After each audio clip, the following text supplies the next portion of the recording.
Hi, welcome to Pop Goes the Culture. Thanks for calling in. While you're waiting to be brought on the air, set up your computer or your phone or tablet properly to get the best possible picture and sound. We want you to look your best. You're going to be on TV. First, find a quiet spot with not a lot of noise, preferably away from the kids, pets, and traffic. If you have a headset, that will give you the best sound. If you're on your computer camera, don't lean in. Sit back and relax so that you're framed the same way you see people on TV, head and shoulders. You might even want to raise your computer up so that it's level with your face. Put it on a box or a book and make sure it's stable. If you're using a cell phone, see if you can get a simple cell phone tripod. They're easy to set up. If you don't have a tripod, no worries. Set the camera for selfies. Hold the phone about arm's distance from your face. Make sure it's landscape or horizontal, not portrait or vertical. Try to keep the camera level, not too high, not too low. Make sure you can see your whole face and maybe shoulders in the frame. Next, find a nice light in front of you. Never sit in front of a bright window or light source. Turn around until you find the best light and background and the shot is looking attractive. This is a good shot. This one, not so much. Don't put your head too high or too low in the shot. Your eyes should be about 1/3 down from the top of the frame. Okay, now you're looking and sounding your best, and you're ready for your close-up. Keep watching, and maybe we'll be bringing you on the show soon.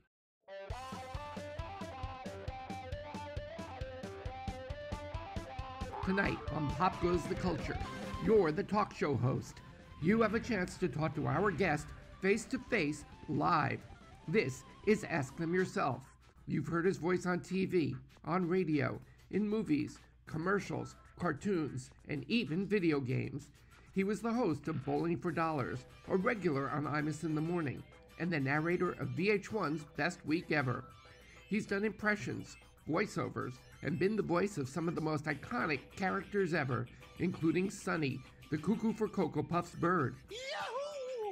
Count Chocula, and most notably in the 1980s animated series Thundercats as the heroic Lionel. Thundercats! Ho!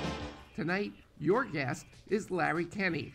Pretty good, ain't it? Now is your chance to talk face-to-face with a guy who rarely shows his face. Get ready, because for the next hour, Larry is here to take your questions. It's time to ask them yourself.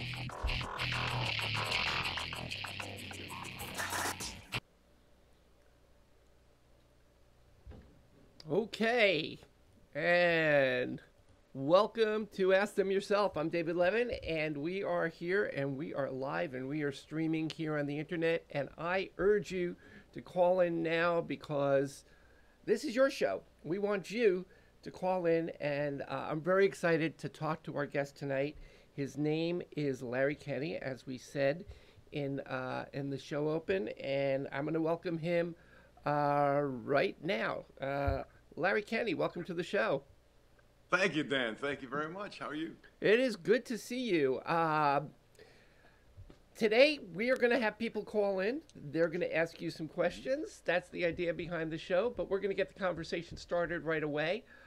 Just the two of us, and we'll bring some people in already. We have a caller.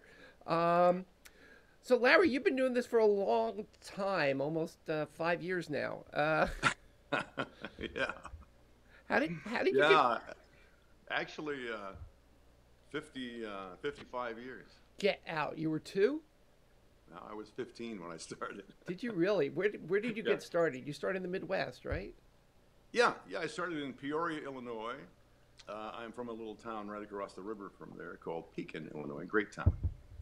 And I got lucky enough to get a job as a disc jockey on a Peoria radio station, WIRL, when I was 15 years old. I was playing the Beatles, you know, and James Brown and stuff like that. And then I did that for a couple of years, and then they gave me my own show. Well, I started out actually on a little show called School Scope. It was 2 high school kids, me and another guy, talking about what was going on at the neighboring, at all the high schools in the area, you know. Mm-hmm. And we played records instead of playing commercials.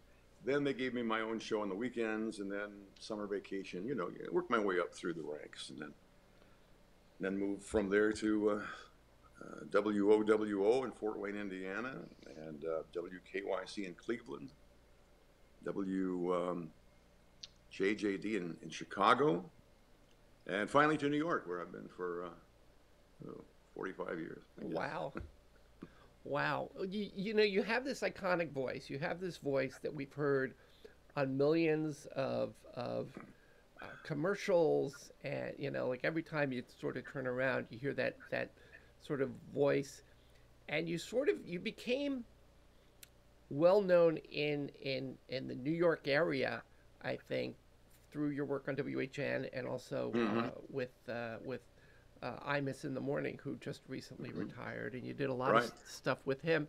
How did that happen? How did you end up sort of doing the impressions with Imus? Yes. Well, as it turns out, Don and I had worked together in Cleveland. Well, not together. We've both been in Cleveland at the same time at different radio stations. And I did the afternoon show on a radio station, WKYC in Cleveland, and he was at WGAR, I think, and he did the morning show. That was during his exile, I guess. Actually, that was before his exile. Oh, okay. This was back in 1970. And so what happened was he was in Cleveland for about 2 years, and then came to New York. I went to New York. About a year after that, I went to New York from Cleveland. And to make a long story short, one of his guys from his show in Cleveland, I'm sorry, my engineer, it's been a long time. Getting the chronology right is always difficult. Well, it's getting harder and harder. Yeah, I hear you. But my engineer, the guy who ran the control board, you know, played the records and stuff, Walt Ryan, he left Cleveland to go to back to New York. He was from New York, and he went to WNBC in New York, where they made him Imus's engineer. So apparently one day, I got a call one day from Walt, and he said, "Hey, I'm with Imus now," and he asked me yesterday, did you work with Larry Kenney over at WKYC? And Walt said, yeah, I was his board operator. And Imus said, do you suppose he'd want to do some stuff on the show, you know, on my show here on the telephone? And Walt said, I'll call him. And he did. And I said, yeah, sure. So for exactly a year, I would be on Imus's show every morning on the telephone from Chicago. And because I'm sorry, see, I'm messing everything up. I had moved from Cleveland to Chicago when he moved from Cleveland to New York. Got it. Okay. So I'm taking notes, Larry. No, man, it's you know, it's up there. I know it's up there, but the retrieval is the hard part. Yeah, I so understand. Now I'm with him every day on the air on the telephone for a year, and then finally I got a call from WHN radio in New York, and they offered me a job there. And I said, yeah, sure. So I came out to New York, and that was the first time I had actually met Imus, even though I'd been on the air with him for a year. Wow. And I was at WHN for a few years, and during that time, Don and I would hang out together. We didn't really work together, except he was doing records for RCA Victor, and his brother Fred was writing some songs. And I worked with him on that. I did a couple of demos singing, you know, on those records. And one of them was called "Everybody Needs Milk, So Give Me a Bottle of Wine." That was our big hit.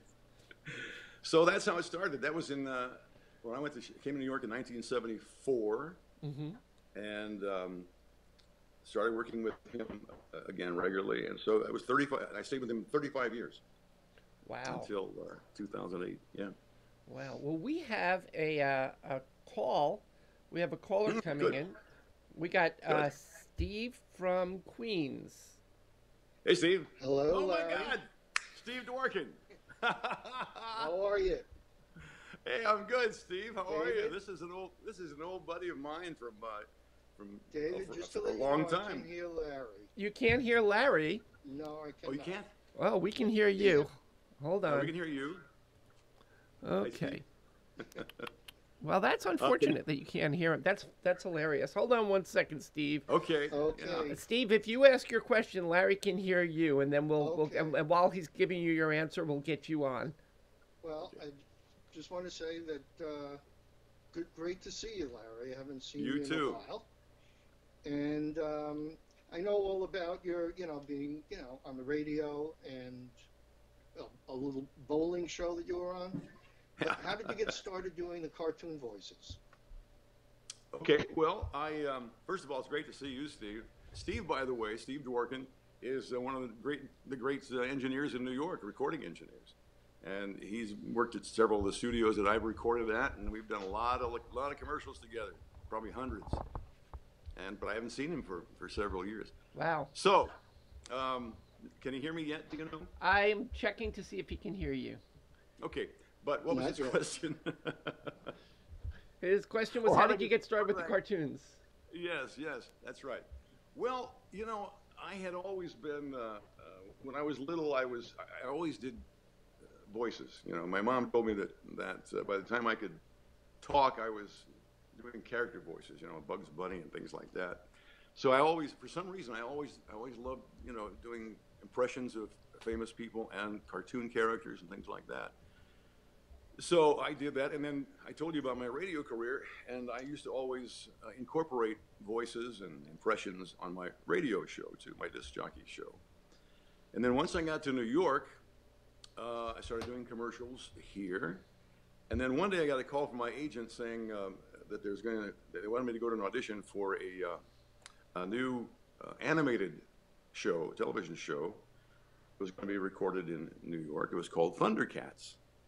And so I went and went to the audition, and fortunately got the role. Had you ever done cartoons prior to that, Larry?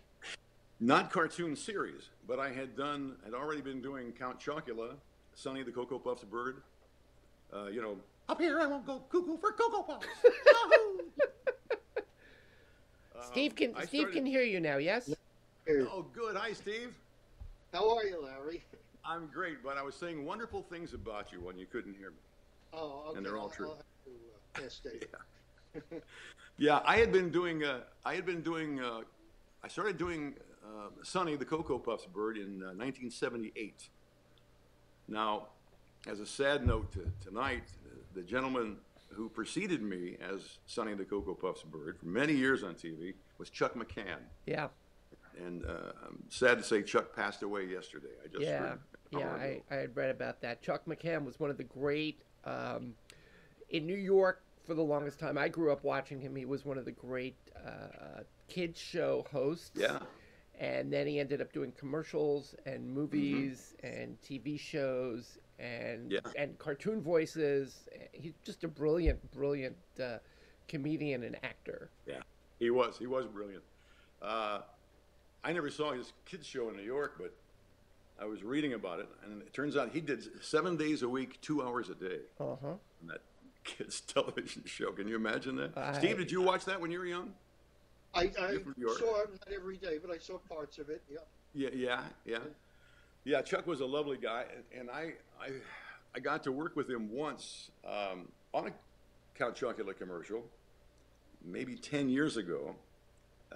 He was on the phone from L.A., but because when he was doing Count Chocula, they incorporated into some of the spots this character called Grandpa, and Chuck McCann would do that voice too, on the commercials. Well, it's like only 10 years or so ago, I guess, and I wanted to do a commercial for Count Chocula, and they said, we got a surprise for you. Chuck McCann is going to be on the spot too, playing Grandpa. They wrote Grandpa back into the commercial. So that was really an honor for me to work with him, But that's how I got started. That was my first foray into animated things, Count Chocula. And then a couple of years later, I got the job as Count Chocula. First was Cocoa Puffs, 78. And then in 79, I got the job as Count Chocula. And it wasn't until 84, I think, we started recording Thundercats. That was amazing. I mean, Thundercats is a phenomenon, and the kids who grew up listening to Thundercats to this day are huge fans. I know you've been to Comic-Cons and you do signings. And how did Thundercats change your life? And did you have any expectation that something like that was going to happen? Well, no, you can't. Nobody ever knows that something's going to be a big hit. You know, I mean, whether you're doing a TV show or a movie or a Broadway show, anything in the arts. You know, we knew from the very beginning. When I say we, I mean the cast, the rest of the cast, and Thundercats, and all the people involved.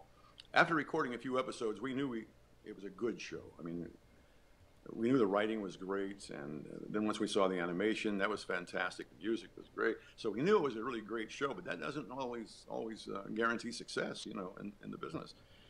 So it wasn't until the show had been on the air, which started in '85, had been on the air 2 or 3 months, and we first got ratings in, you know, and they were very, very good, and they kept going up and up. But I love to tell the story about how I first knew that the show was a big hit. It had been on the air for maybe 9 or 10 months, I think, and it was a couple of weeks before Christmas, and I was shopping at Toys R Us. Well, when I walked into the Toys R Us, I hadn't been there for a long time, but the last time I had been to Toys R Us, there were like 3 big aisles of He-Man and Masters of the Universe, you know, those cartoon shows, all their toys and all their action figures and things. And one little section on the end of a row was for Thundercats. It was brand new. Well, this time when I went into Toys R Us, there were 3 aisles.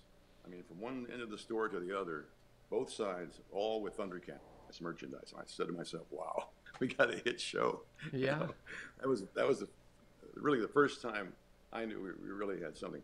But even then, I don't think anybody connected with the show could have predicted that 35 years later, we'd still be here talking about that show. You know, it's just been a phenomenon. There's a quote from you online that says, my kids, I didn't become a star to my kids until I did that show. Yeah.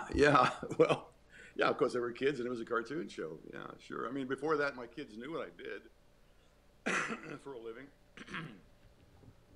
My oldest daughter, pardon me, my oldest daughter, Carrie, was, let's see, she would have been, 14 or so, 15 when Thundercats came out. So, you know, she was past that, you know. Right. But my smaller kids were born in '84 and '88, so, you know, they were there when it was happening, and they got to see, see all what was going on with it. And people always ask me, your kids must really think it's great that you're doing these voices and all that. But I remember when my kids were small, and I used to like to read to them, you know, as dads do.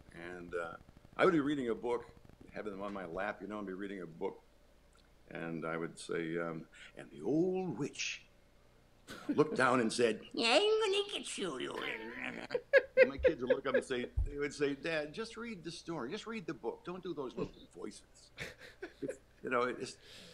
It disturbs us. And I thought, well, okay, fine. I get that from my kid too. It's disturbing. Yeah. Steve, do you want to hang out? Do you have anything you want to ask? No, it was just great to see Larry and hear his stories. I've got Larry's stories, but I won't go into. Yeah, I was going to say you probably got some stories about me, right? Well, it's good to see you, Steve. And we will talk to you later. And if anybody else, by the way, people, if anybody wants to call in right now, like Steve did, just head over to askthemyourself.com. We are, of course, talking to the great Larry Kenney, who was the voice of Lino and the voice of Jackalman and a bunch of others, right? You were in Silverhawks. Yeah. Well, first of all, we did several shows for Rankin Bass. That was a production company that produced Thundercats. Then we did Silverhawks, and then we did a show called Tiger Sharks. Then we did a Saturday morning 2-hour show called Comic Strip, which contained tiger sharks. Well, I don't remember, but it was 2 hours on ABC on Saturday mornings. Right. And they were all Rankin Bass productions. And then after all those were recorded, most of us in the same cast did several animated holiday specials. And a couple of those still run every holiday season. A Star for Jeremy was one. The Life and Adventures of Santa Claus was a claymation thing. So for several years, we were all working together for Rankin Bass, and became quite a family. You and I used to work together periodically. We did spots for USA Network, and yes, we did. You did some great impressions. I mean, you're known for the Imus thing. I want to put up a couple of quick clips from the old Imus days, if you don't mind. No, not at all. Okay, hold on. We'll take a look. We'll take a look and see what we got. Hold on one second. Put my glasses. Please welcome to the Imus Playing program, long dead 4-star General George S. Patton Jr. Good morning, General Patton. Morning. Thank you very much. At ease. A lot of you people are wondering what our commander-in-chief is going to say tonight regarding strategy in Iraq. Well, I'm here to tell you people what I believe he should say. Yeah. I mean, you were awesome. I used to listen. You did, let's see, you did Nixon. You did Andy Rooney. Yeah, I did Andy Rooney. Yeah. Ted Kennedy. Yeah, I think I got Ted Kennedy for you. Hold on. Jerry Ford, I believe, once said, "Our long national nightmare is over." Hell, it hadn't even begun. And Bush somehow comprehends progress. How? 35,000 civilian dead last year. I mean, that's putting up Wilt Chamberlain numbers. Not that Wilt ever killed any of his dates. Not at all. No, that particular statistic, as you know, would more accurately fall into, well, my resume, regrettably. Let's conclude here. He's got, there's a movie about Chappaquiddick coming on, so that's very appropriate right away. Yes, very timely, huh? And you did Cosby. You did all the ex-cons and... Future cons. Future cons. Now I'm doing Comic-Cons. Comic-Cons. So it seems to be a thread running through those, doesn't it? Yes, well, it seems to be the story of my life is those sorts of threads. What's your favorite stuff? What do you love to do that you still do that you get to do? Well, I love everything I've done. I mean, I love what I do for a living. So, first of all, there's no heavy lifting. And you can dress any way you want. Did I lose you, Dan? Are you still here? There we go. Yeah.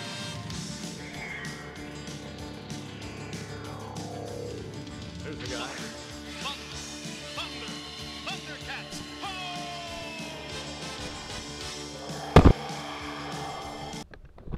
Okay. Yes, I still have in your video signal. So Okay. give me 1 second. All right. Hold on 1 second, and there you are. Welcome back. Well, now you're lower. Thank you. Thank you. I see green behind you, by the way. I know. We'll fix that right up. Okay. Okay. This guy's magic, by the way, folks. Watch this. You can't believe it. Look at that. Look at. You can't believe it. Okay. All right. Okay. Welcome back. Yeah. Thank you. What were you talking about? We were talking, well, before we got to the Thundercats hoe, and I always wondered about the Thundercats hoe. I always refer to Chitara as the original Thundercats hoe. Which Yes. Lynn Lipton doesn't think that's funny, but Lynn Lipton played Chitara on the show. So speaking of Chitara and Lynn Lipton, okay, I got one other thing to show you, and let's take a look at that. Okay. Oops, that's not it. That's Hey, Cat's Rhino, lair. what's going on? I'm not sure, Chitara, but I've got a bad feeling Mum-Ra's up to something.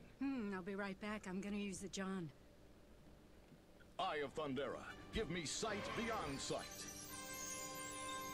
Lionel, what are you doing? Snarf, snarf! Oh, hey, not much, not much. You want to get wasted or something? Okay, now how did that happen? Well, I got a call from my agent one day who said that they had gotten a call from Seth MacFarlane, the genius behind Family Guy, of course. Yep. He is a genius. He is a genius. Yes. And a great guy. That Seth wanted to use me on Family Guy as Lion-O. And I knew that from watching the show, I knew that they had done some skits before with Lion-O. And somebody else did the Lion-O voice. I think it was probably Seth. It was Seth. He's got a great voice, yeah. Oh, he's incredible. He's an incredible mimic. But I said to my agent, you know, I don't know. I've watched that show. Now, you got to remember, this is 20 years ago, something like that. Maybe not quite that long. Yeah. So Family Guy was established. It was a huge show. And I had watched it. I thought it was a genius show. But I said, you know, I don't know if I want to do Lion-O on there because, well, I've always been very protective of the legacy of Thundercats. Yep. Because, well, I don't want to go into why so much, but it was a very special show to a lot of people who, yeah, you know, didn't have a lot of special things in their lives. And so I've never wanted to do anything that would, you know, make fun of the Thundercats or demean them or anything like that. So I almost didn't do it. And my son Tanner, who was probably, I don't know, 12 or 13 at the time, said, "Dad, you should do it. It's a huge show. All the big stars are on it, fighting to be on there." Now, how he knew that, I have no idea, but it was true. And so I said, "Okay, I'll tell you what. Send me a script, and I'll look at it and see if I wanted to." I got the script, and I said, "Hell no." Really? Yeah. Well, it's what you just played a couple minutes ago. No, that's not so horrible, right? That's not. No. But I was still. It was my son again, Tanner, who talked me into doing it. I kept saying, you know, I don't want. That's kind of, you know, R-rated, and I don't. Tanner said, "Dad, you got to realize that the fans aren't 9 years old anymore. You know, they're in their 20s and 30s. Good point. You know, this is not going to offend them. They're going to love it." I said, "Okay, I'll do it." But, you know, and sure enough, you know, everybody liked it.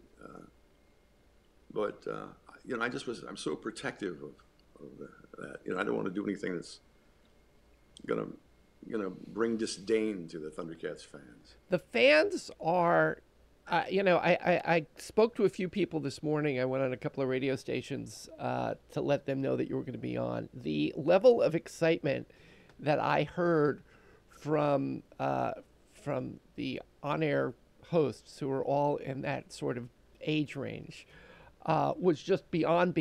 Oh my God, Lion-O! You know, it's just awesome. I mean, you know, when you grow up with something, you know, you probably grew up with stuff in about 5 or 10 years before me, and so the stuff I grew up with, you know, you have that.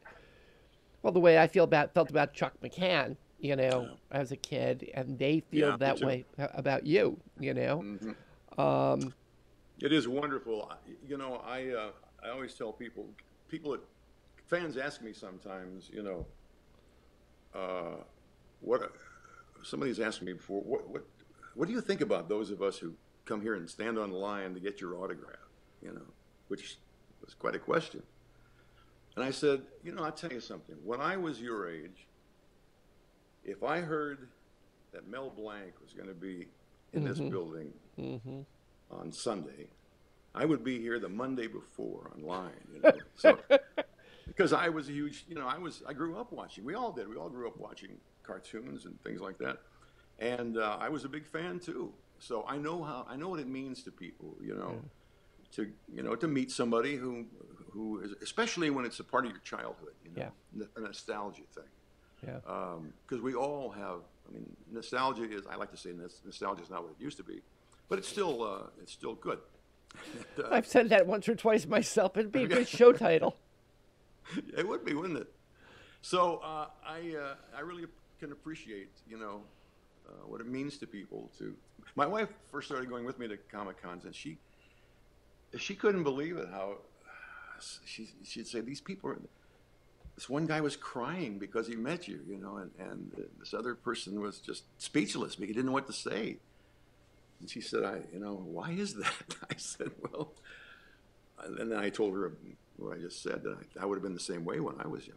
Listen, you have always been great about that sort of thing. May I relate the story that I said that I reminded you of the other day about my cousin? All right. No, go ahead. Years ago, when Larry and I worked together and we were doing promos for USA, and I knew that Larry was the voice of Lion-O on Thundercats. And my cousin's kid was about 2 years old at the time, or 3 years old. And Thundercats was absolutely his favorite show on Earth. And, you know, when you're 2 years old, those characters are not cartoon characters. They're real people. They exist in the universe, which is why I think people get so emotional when they meet you. And so Larry, I asked Larry if he would do a voiceover as Lion-O and tape just a message to my cousin's kid. So Larry proceeds to do the thunder, thunder, thunder, ho thing, and then asks my cousin's kid in his name. He says, this is a special message to, and then says his name, says his sister's name, says where he's from, you know, and then proceeds to wish him and his whole family a happy Hanukkah. So I took that audio and I edited it with some video of Lion-O with some music and Lion-O's voice. Of obviously the lip sync on those old cartoons were terrible, so it was very easy to match Larry's voice up with this horribly lip synced cartoon. Yeah. And I popped the VHS tape. We used VHS tape back then, and I had to walk in the snow to get to the VHS machine and turn on the square television set and make sure we were on channel 3 and it was all plugged in. No wireless. We had wires back then and we liked it. And this kid is all grown up now and has kids of his own, so there you go. Yeah. But push the play button and the kid's sitting there. Oh, okay.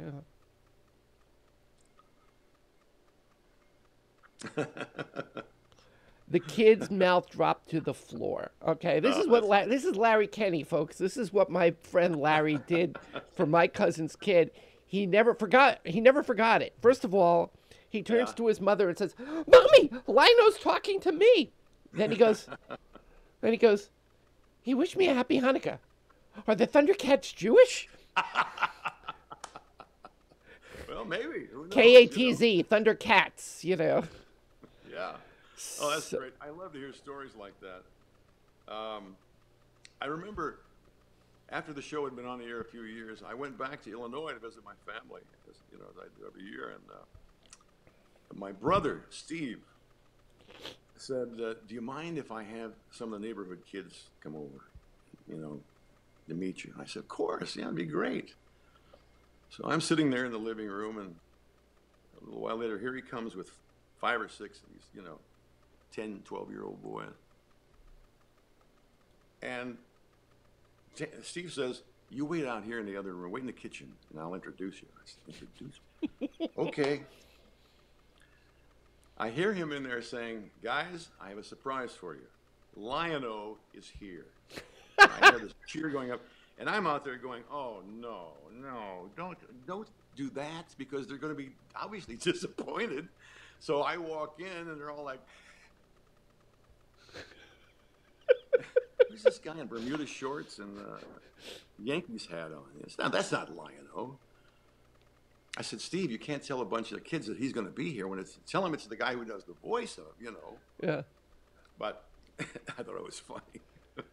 Well, that's the thing. You could do Lion-O over the phone for somebody, and then convince them that way, or from the other room, and then like, oh, he had to go, but he wanted to yell hello to you guys. Yeah, that's right. That's gotta be a microphone involved. That's pretty awesome. Now, Imus in the Morning just retired last year. He's not dead. No, just so we last don't week. have to. Just last week. That's what I meant. Just last week. Yeah.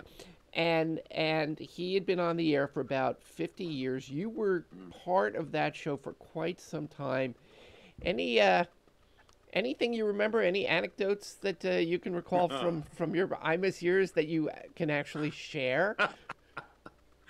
Well, as you can imagine, there were some pretty wild times. Yeah. You know, Don had problems with drinking and drugs back in the 80s. Well, the 70s. 70s, yeah. Yeah, and to his credit, of course, he overcame that. Yeah. But during that period, there would be some, you know, you had to kind of keep an eye out for him. A lot of times after the show, we would go down to Hurley's Bar, which was right next door to NBC in New York, 30 Rockefeller Plaza. And he got kicked out of there about 3 or 4 times, I think, for just being obnoxious, you know, and drunk and coked up, stuff like that. That's not a funny thing, of course, but it's, you know, it seemed funny back then.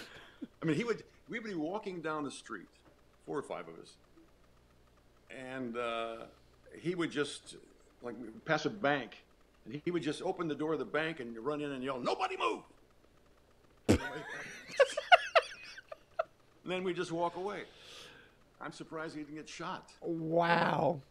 One time, one of my favorite memories of our shenanigans, he and I were in Las Vegas with, I think, Geraldo Rivera, Wolfman Jack. Oh my God. Yeah, it was quite a unique group. I know it was those 2 guys, and Don had to be back in New York. This was we were there, you know, Sunday, and he had to be back in New York on the air the next morning.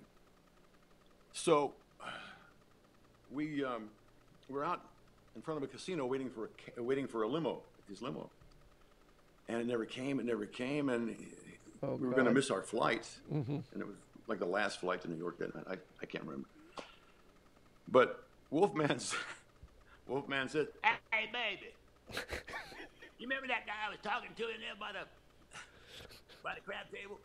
He's a Cadillac dealer, baby. He's got a Cadillac dealership right here in town. I got his number right here. There you go." So Imus says, "Well, go back in there and get him." Wolfman comes back out got this guy by the shoulder, you know, and Imus says, because we had to get to the airport, you know. Imus says, if you can have me a blue Cadillac convertible here in the next half hour, something like that. I know the timing doesn't sound right, but it was something like that. I'll pay you cash for it. 15 minutes later, this beautiful blue Cadillac convertible comes rolling up. Imus takes it out as what pays the guy, like, I think it was probably $17,000 in cash. We get in it, Geraldo and Wolfman and I, and Don. And if you know Vegas, the airport's like 10 minutes away. You know, it's not. So we're just about to, maybe going to make it. He pulls it up into the airport, up onto the curb in front of the Delta Airlines or whatever it was. And we get out and take off. He leaves the car there running. Got 3 miles on it. Oh my God. And never found out what happened to it. Never did. In fact, from then on, and this was back in the 80s, you know, late 80s. And even up until, I left the show in 2008, 10 years ago. But even then, maybe once or twice a year, we'd be sitting in the office and he'd go, "I wonder what happened to that Cadillac if we left in Las Vegas." He said, "Here's what I hope. I hope one of the janitors from one of the casinos and hotels there came out and saw that car sitting there running and went,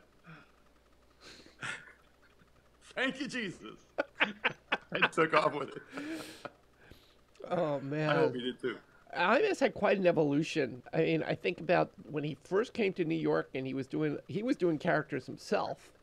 You know, he was doing Billy's Hall Hargis and some of the other characters he did, and then that sort of evolved into him just sort of playing himself and a little bit more curmudgeonly as time went on. But you and he and a couple of the other folks and Charles McCord, just there was a period, like a golden age, when you guys were just cranking on all cylinders, coming out with this great stuff. And I remember listening to it and going, just thinking this was the greatest stuff I ever saw. Well, we had a lot of fun, yeah, and there was some very good material. Charles McCord is a genius. Yeah. And he was the newsman on the show, for those of you who listen. But he was actually the heart of that show. He was, he's the guy who could keep Imus in line, you know, and make sure he got to work on time. He wrote everything I did.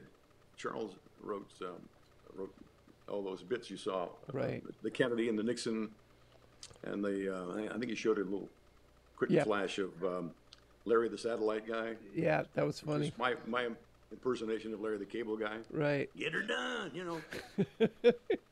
And how much did you get to improvise in that, or was it all on the paper? Well, the bits, the quote bits that were like 3 minutes long, that had the sound effects, you know, sometimes in the music and all that. Those were Charles wrote most of those, almost all of mine. Now, Rob Bartlett, who was also on the show and still is a wonderful comedian and writer, and he wrote his own things, his own those 3-minute things. But Charles wrote every one I did, so that couldn't be messed with. In fact, the first day I was ever in the office, this would have been 70 something. Don said, "Now Charles is going to be writing your stuff," and I said, "Great! Oh wow!" It takes a load off me. I thought when he hired me, I thought maybe I'd have to write the stuff, you know, which would have been fine. I mean, I could have done it, but not like Charles. Right. So I was happy that Charles was going to write all my stuff for me, you know. So Charles hands me the script, and he goes out in his office, and I'm sitting and I read it, and I read it. Charles walks back in, he says, "Looks all right?" I said, "Oh yeah, it's funny as hell. It was a Nixon, I think." I said, "I got a couple of suggestions, Charles. You know, maybe right here." And he goes, he says, "One thing you have to learn." He said it in a very nice way. "One thing you have to remember is that my words are golden. What I write stays. You don't change it. You don't leave any of it out. That's the way we do it." I said, "Thank you very much. That makes it easy on me. I just take this, read this, and I go home." Yeah. And that's the way it should have been, because there was no need to edit or correct anything Charles wrote. It was all brilliant, you know. Yeah, is he still with us, Charles McCord? Oh, yes. Well, I'm sure he is. I haven't heard anything. I haven't heard that he passed or anything like that, but I know he left the show a while ago, yeah. About 5 years ago, maybe. Yeah. Not even that long, I guess. Yeah. A couple of years ago, yeah. Yeah. And he was with Don from day one. He was there from the very first day. And it's funny because he always was like the news guy, you know. On air, you would never know unless you knew that he was writing it, and eventually it came out that he was writing it. Yeah. You would think that he was the straightest guy, like I'm outraged that Don would say these things, and I'm outraged that Larry Kenney would say these things, and it was all coming from him, and it was, if you knew, it was like, right? You're right. Everybody thought Charles was the button-down voice of reason on the show, when in fact he's the guy. He was the one with snakes in his head, you know, with the ideas he had. Let's have Nixon do this, and let's have Kissinger say this, and all that. Charles was he was the driving force on that show for 40 years. Yeah. Wow. Are you doing anything for your comedy chops these days to get your comedy rocks off? Never thought of it that way. Well, you know, somebody has to. No, I don't. I mean, I'm still in the business. I'm still doing commercials, you know. I still do the Cocoa Puffs commercials, and I do Skittles. You know the Skittles commercials? Yeah. With a guy at the end that says, "Feel the rainbow, taste the rainbow." That's me. I recognize your voice on any time I hear you on the radio. I recognize your voice. Okay. Yeah. And your daughter's in the business, isn't she? She's my oldest daughter, Larry Kenney Silver, is a very successful actress, very funny comedic actor. She's doing great. She's on a show right now on Netflix called Lemony Snicket. Oh yeah. A something unusual. Yes, it's a series of unusual occurrences or events. Or something like that. Right. She's on that. She's on every once in a while. She's on there's just so many I can't remember now. She's on a show Talented. called Love. Mm-hmm. She's on a show. She was called on Superstore, right? Yes. Superstore. She's on that. She's in a lot of movies. She was just in that Matt Damon movie, Downsizing. Mm-hmm. Yeah, she was in a movie with Jennifer Aniston a few years ago called Wanderlust. Mm-hmm. So she's really doing great. I should have her on the show. You should. I will. I'd watch that. Well, then I get one viewer then. No, I'm just kidding. Well, Larry, this is great. I have enjoyed talking to you. It's always fun. It's been too many years, and I'm glad to be talking. Are you still in the business? I'm sorry. Are you still in the business? No. Still producing? No. Okay. Well, I mean, what we used to do. You're still in the business. Or you just have a basement like that. My basement is very nice. No, I'm still in the business. I am a producer. I do a lot of long form stuff and short form stuff, and I'm doing a lot of stuff for the web these days. And good. And this is new. People there are very few people who are doing call-in TV at this point. I'm working with a great group of people over at a place called the Video Call Center, called the VCC. Mm-hmm. And they have developed this tremendous technology that allows us to talk to each other and allows people to Skype or FaceTime in. And this is great. And I'm having a blast, and it's getting people to call in. That's always but we're early on. When you get people, people didn't call into radio stations early on, and then they started figuring it out. We're doing it for TV. Sure. For TV. Well, I'll start watching it and I'll call in. I would love that. And you can call in as a viewer, just to, I would love that, and then we can have Nixon and Patton call in also. Of course. Well, even though they're both dead. But the funny thing was, it got to the point on the Imus show where almost all the characters that I was doing were dead. It didn't matter. It didn't matter. I mean, Nixon had been dead for years and years, and we were still doing him. But it doesn't matter whether he's, It's funny. It's still funny. It's one of the things that I do when I'm not doing the live show is I do a show called Pop Goes the Culture, which in which I play new and archival interviews. And some of the interviews are with people who have passed on. So, early on, one of my friends said, you should call your show, I Speak to Dead People. So you should watch those. Those you might like. I've spoken to people like Jack Klugman and B. Arthur, and great. And you should take a look at those. And I do something called the Boomer Tube, which are short pieces. And so you are busy. I shouldn't even ask that dumb question. Are you still in the business? You're still very busy. I'm still very busy. I'm keeping, and this is, to me, this is the most fun though. This is, talking to people who I've always enjoyed doing interviews. I have a picture of you doing an interview with somebody. Hold on. Let me see if I can find that. Here we go. All right. Are you sure it's me and not, that's Mayor Koch. Yeah. That's Ed Koch, mayor of New York for many years, back in the 80s, yes, 70s. Yes. How am I doing? Can you do his voice? How am I doing? Yeah, Mayor Koch. That's at WYNY, I think it says on the microphone. Yeah. Yeah, I was there for WYNY. A couple of years, I think. Maybe a year, yeah. That would have been 1979. So that was just before he became mayor, right? Wasn't Beam? Oh, no, he'd been mayor. Beam was mayor. I don't remember. It's too many years ago. Yeah. Maybe someday, maybe after I'm gone, God bless me, you can play this, and then I'll be another one of your dead. I don't want to talk to dead people. I have one of my favorite interviews I do is with a woman named Kim Russo, who is a psychic medium, and she does speak to actual dead people, and she's yep. I am not a huge believer in such things, but she made me a believer, and I heard her on the show, And the first time I met her, she knocked my socks off. She just got everything right. So, wow.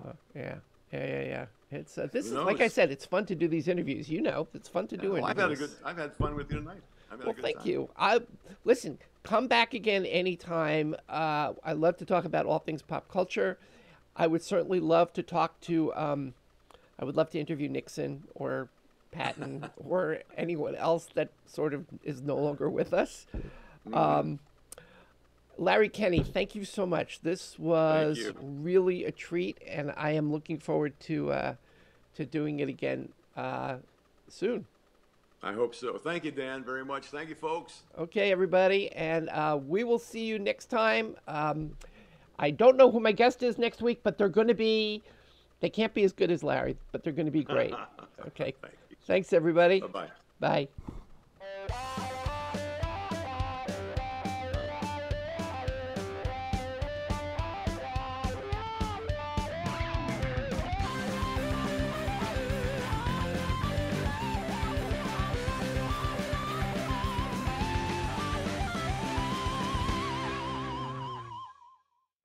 Ouch! Ooh, ouch!